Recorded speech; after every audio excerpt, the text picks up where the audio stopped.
എനിക്ക് എന്തെങ്കിലും ഒരു വിഷമം ഉണ്ടാകുന്ന ദിവസമോ അല്ലെങ്കിൽ രാവിലെ എണീക്കുമ്പോൾ തന്നെ നമുക്കൊരു നെഗറ്റീവ് എനർജി ഫീൽ ചെയ്യുന്ന ദിവസങ്ങളിൽ ഞാൻ ഇതുപോലെ ഒരു സാമ്പ്രാണി കരച്ച് വെച്ചിട്ടോ അല്ലെങ്കിൽ ഒരു പാട്ടിട്ടിട്ടോ ആയിരിക്കും എൻ്റെ ഡേ സ്റ്റാർട്ട് ചെയ്യാറ്. അപ്പോൾ ഇന്ന് അങ്ങനത്തെ ഒരു ഡേ ആണ്. ഇന്ന് ഞാനൊരു സാമ്പ്രാണി കരച്ച് വെച്ചിട്ടാണ് എൻ്റെ ഡേ സ്റ്റാർട്ട് ചെയ്തത്. പിന്നെ കുറച്ചും കൂടി ഒന്ന് ഒരു ഉഷാറ് വരാൻ വേണ്ടിയിട്ട് ഞാനൊരു ചായ ഉണ്ടാക്കി കുടിച്ചു.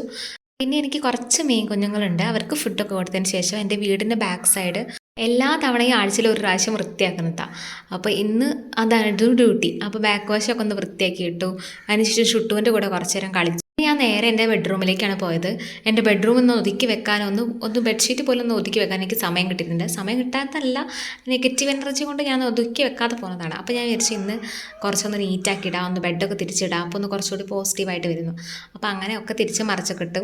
പിന്നെ കുറച്ച് എനർജിക്ക് വേണ്ടി ഒരു 2 ചാമ്പക്കൊക്കെ തിന്നു. പിന്നെ കുളിയൊക്കെ കഴിഞ്ഞ് ബെഡും റൂമൊക്കെ ഒന്ന് ഒതുക്കി വെച്ചതിന് ശേഷം ഉച്ചയ്ക്ക് ശേഷം ചെടികളുടെ അടുത്തൊക്കെ ഒന്ന് വന്ന് നോക്കി. പിന്നെ അരി വെള്ളത്തിലിടാണ്ടായിരുന്നു, അതൊക്കെ ഒന്ന് വെള്ളത്തിലിട്ടു. അപ്പോൾ എൻ്റെ ഈ ഒരു mini day in my life ഇഷ്ടമായവർ എൻ്റെ ചാനലൊന്ന് സബ്സ്ക്രൈബ് ചെയ്യുക, എന്നൊന്ന് ഫോളോ ചെയ്യുക, സപ്പോർട്ട് ചെയ്യുക.